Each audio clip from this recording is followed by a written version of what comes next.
What is the perfect storm for getting into a toxic relationship?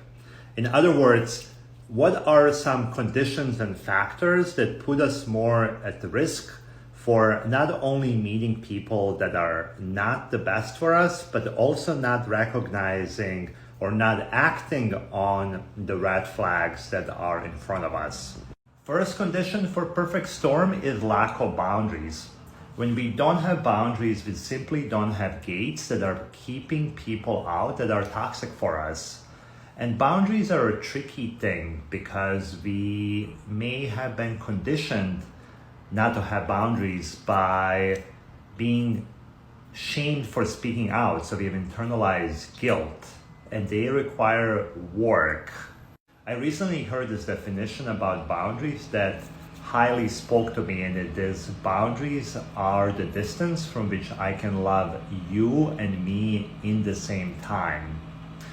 When I hear some things like, I go with the flow, I'm open to anything, that indicates major lack of boundaries, because if you're open to anything, then you'll be open to people that are not treating you well too. The other ones are, I'm an open book, which may be positive to want to share information, but sharing vulnerable information to people that didn't deserve it put you in position where that may not work the best for you.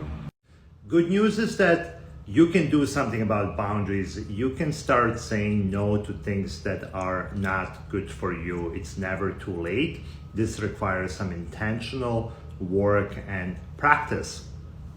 The second condition is not being okay with being by yourself, not knowing how to be with yourself in the good times and bad times, and not having that internal setup of how do you keep yourself accompanied. When you don't have that, you're going to be more inclined to fill your time with people that just may not be good for you. Third condition is that you are not in touch with your intuition. So when that internal clock is going off, you either hit snooze or you fall back to sleep. Intuition is always trying to protect us, but if we're not listening to it, we don't have the connection, we're likely to ignore it, and we're likely to ignore it when it's telling us that someone may be toxic for us. I heard from a lot of people something along the line is, I had this uneasy energy about this person, but I ignore it. I wanted to find out the proof. We somehow want to wait for black and white proof that someone is not good for us, and intuition telling us that is not good enough for us. But I would say that listening to your intuition before you find out is in your best interest. Condition number 4 is that we haven't done internal work on ourselves. So we have parts of us that need healing. They need that extra love from us that will not come from anyone else. And if we haven't done that, we're constantly seeking for someone else, for us to make it right through external factors that are putting us in situations where we're constantly reopening these wounds over and over again. Condition number 5 is time pressure, like societal pressure to meet someone, biological clock ticking, moving to a new city or something like that.